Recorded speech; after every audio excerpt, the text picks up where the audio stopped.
Okay, greetings to Communication Studies 404, Principles of Persuasion. Just putting together a little introductory videos for everyone here, and this is the day before the start of the fall semester. It's August 28th, Sunday. We start classes tomorrow, and I've been doing lots of work on the Canvas page today. So if you've been by in the last week or so and you've looked at it, it's completely different.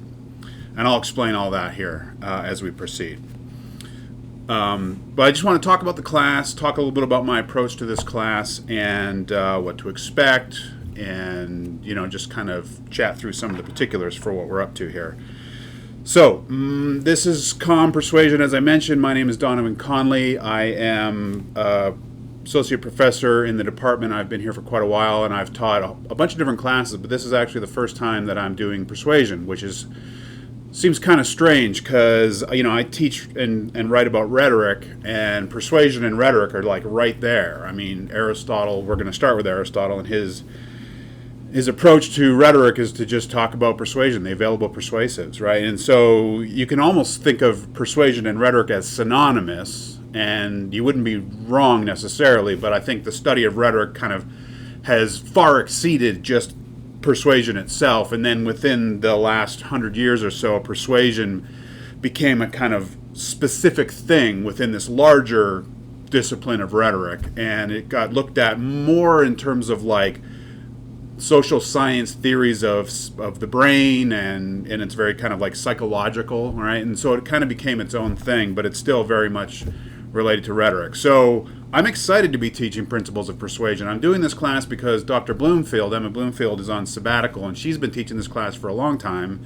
We just kind of fall into these like, you do this, I do this, but one of us might be away for a semester or more doing this or that, and so we kind of shake things up. And so I'm getting an opportunity to do Principles of Persuasion now, and I am basing this off of what Dr. Bloomfield has been doing for a while, and also what Dr. Jake Thompson, did a number of years back. So it should be pretty consistent with what's come before, but I've added my own little kind of twist, especially toward the end of the semester.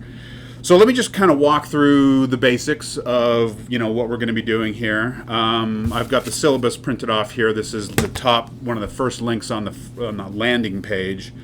And of course, as always, please print this off. Please download it, make it like super accessible. Have yourself a copy. Consult it as frequently as possible. I've spent a fair bit of time working through this. And hopefully it's smooth and clean and coherent. I should maybe mention that up until maybe less than a month ago, I actually thought I was teaching a different class this semester instead of this class. So I was kind of handed this class almost at the last minute here. And so I've really had to move quickly to get my version of this class together. I didn't want to just teach Bloomfield's class. She has done a really great job of building her Canvas page, but I wanted to do my own thing. So I've been kind of starting from scratch here, even while drawing a lot of inspiration from what she's been doing. So that's to say there's going to be a lot of building that's happening, especially in Canvas. The syllabus itself is fully conceived, but then there's the part where you have to like build everything into Canvas. I have most of the readings in Canvas at this point, but my approach to online teaching is to do this, to create these lecture videos for each week of readings, and I don't have them created yet. So I'm going to be creating these videos each week as we are encountering the material. Which means that you're going to be seeing the Canvas page fill up with links to the videos. The top of the page, right underneath the syllabus, is another link to my YouTube page, which I created several years back, specifically to create these videos for my teaching, right? And so my YouTube page is almost exclusively, there's a few other little things, but it's mostly for my classes. So I've added that link.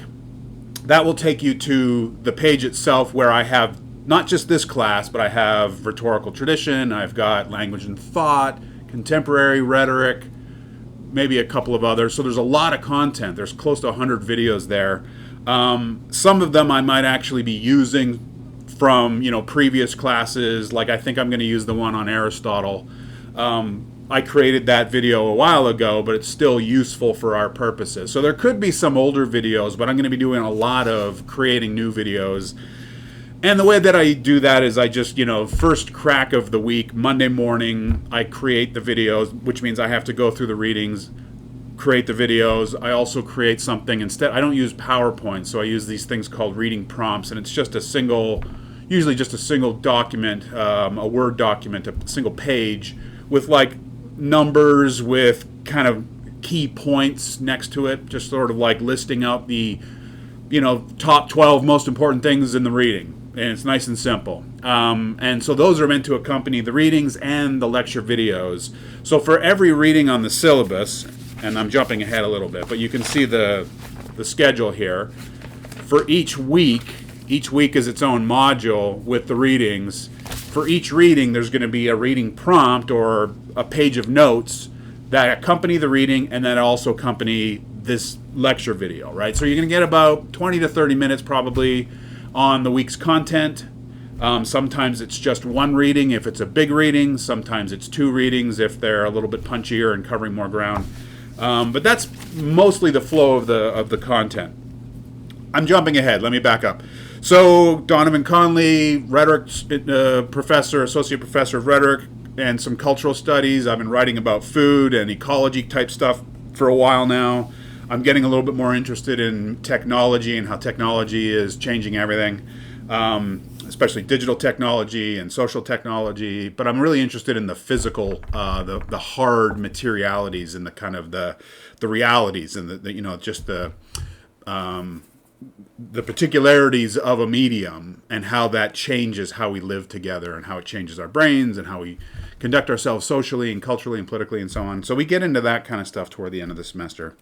I'll let you read through the little description here, but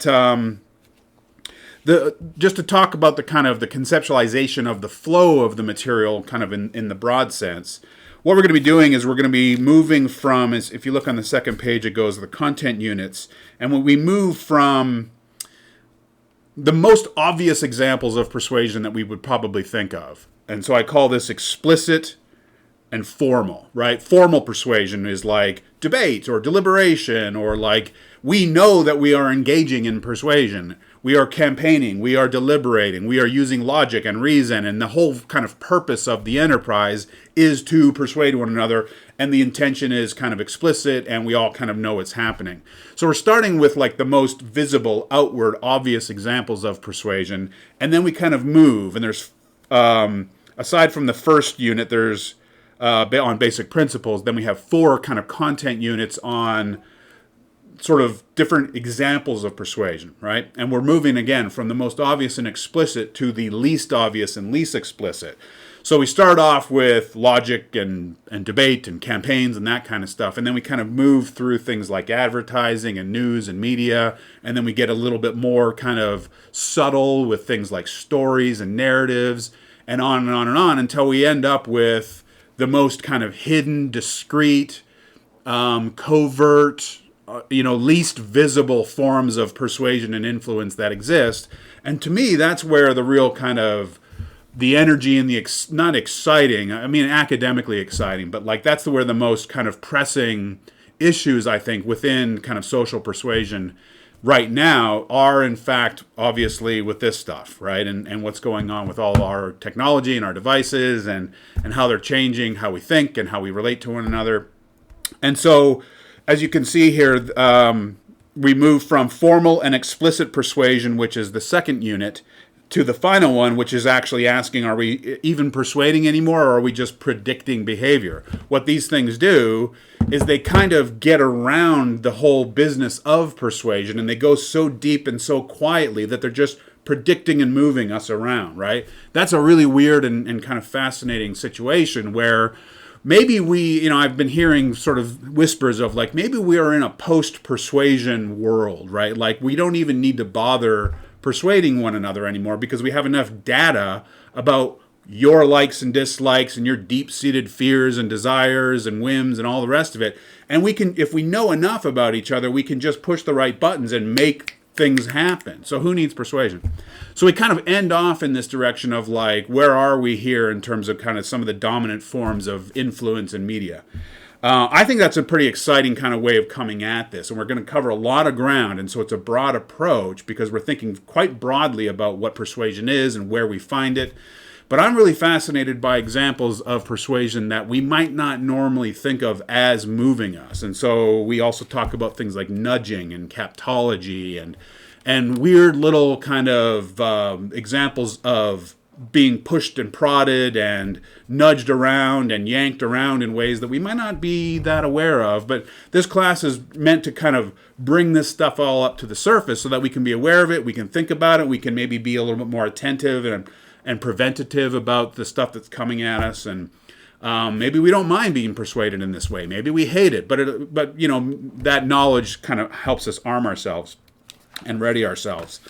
So that's the kind of the general flow of the content of the class and what we're up to and where we're going. And I hope you find that stuff interesting. I've cobbled together a whole bunch of different readings. I found a couple of major like textbooks on like theories of persuasion. So you're going to see the name Perloff a fair bit. There's a few other names that are recurrent. That Perloff textbook seems to be one of the better ones. And so I've yanked a few chapters out of that and sections of that book. And so there's a little bit of a textbook vibe early on, but as we proceed, we're going to be bringing in stuff from some really cool sources. I'm just looking here. What do we got? We got Mr. Burke, of course. We got Lakoff. We got Marshall McLuhan. I don't know. I think this is pretty hot stuff, and I think it's relevant stuff, and it's stuff that cuts right to the heart of the communication and rhetoric kind of disciplines, and I think it's important. So this is my first go at it. I'm excited. I can't promise perfection, but I can promise that I am excited, and I can promise that I'm here to listen and to, be adaptive as much as possible. I would ask for, a little bit of patience and forbearance from you. As I mentioned, this class is getting kind of thrown together pretty quickly just to kind of help the department now fill up an important class that it needs to offer. But I haven't had a ton of time to do all the work that I need to do. And so, like I said, I'm going to be building the class as we are proceeding. And I'm going to try to work ahead as much as possible. But if you don't see things in the Canvas page, try not to get too stressed out about it. Just you can, reach out to me and say, hey, Dr. Conley, I didn't notice this reading, or I didn't quite see where this is. I really appreciate, you kind of catching my blind spots on that kind of stuff. So by all means, reach out and let me know if something's not there or if you want to be working ahead and I can get it done. But just keep in mind that, these videos that I create, they take a little bit, right? They take a couple of hours between, doing the reading, recording the video, downloading and then uploading the video to YouTube and then linking it to the Canvas page. So that's there might be a few weeks where it spills into Tuesday depending on how busy Monday is and so on, but it'll be coming. And you'll be able to work kind of more or less at your leisure too. You can kind of move ahead and get a little bit further ahead with some readings if you want. I've made all of the content available right now. I'm not trying to guide you through in a certain kind of order. I've used that model in the past. Everyone's doing this week and nothing else. I'm going to try this approach of just here's the whole thing, right? And then you have the assignments. The assignments are going to happen when they happen, but you can be kind of moving at your own pace. With respect to the assignments, we're going to be having 4 unit quizzes, a final exam, and 1 paper. And it's going to be an analysis type paper where you either just analyze a persuasive campaign that went poorly and trying to recommend ways that, that campaign might have gone better, or you're going to try to persuade given a certain kind of challenge. So you're the persuader. So you're either the diagnostician of a failed persuasive effort, or you're the persuader who's attempting to win over some kind of an audience on some initiative, right? I have to think through the details of it, but that's the gist of it, right? And so we have 5 units. The first unit is basically introductory stuff and kind of laying the groundwork. And then we've got 4 more kind of content units. And then we're going to have quizzes. They're not throwaway quizzes. They're a little beefier than just a basic kind of 10 question kind of thing, but they're not a full-blown test. Somewhere between a quiz and a test, I guess.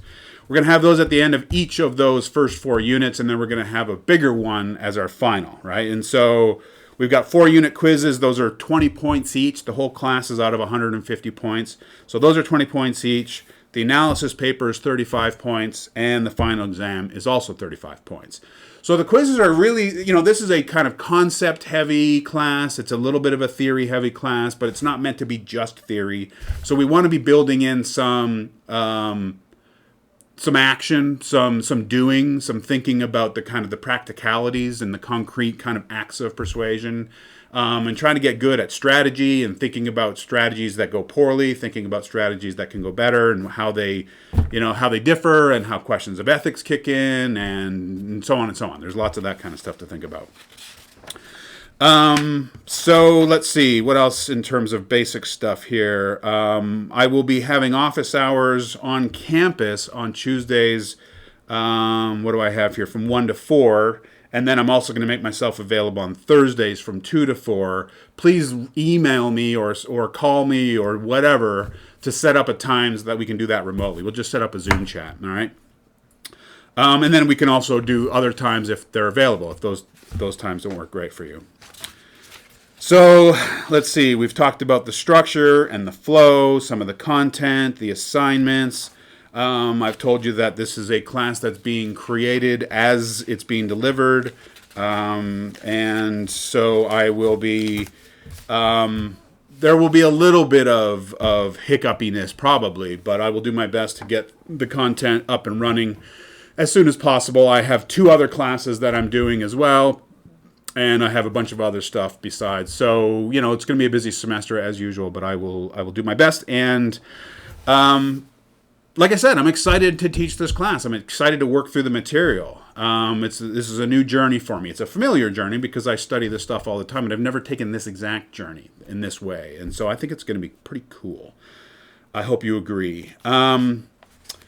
The one bummer part for me is, we're kind of out of the pandemic in terms of like the hard, distancing stuff and all of the kind of concerns about being in classrooms and masks and it's like all that stuff feels like it's kind of a little bit in the rear view mirror. And yet I'm still teaching online classes.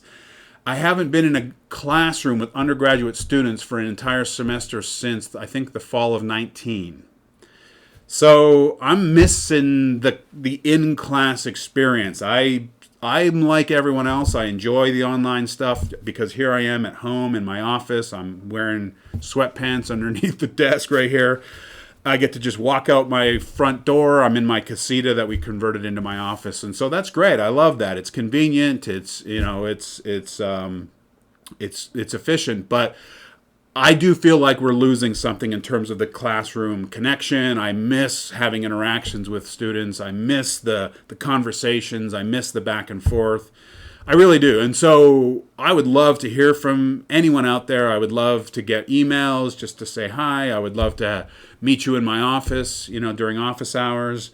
We can set up Zoom meetings to just chat about stuff. You don't have to just have meetings with me when you're concerned about assignments or whatever. We can just meet and talk about whatever, So I miss all that, and I'd be happy to have conversations with you in any way, on campus or remotely or however we can. So that's about good here. That's 19 minutes. Yeah, that's pretty good. So I think I've covered what needs to be covered in the intro. This first week is on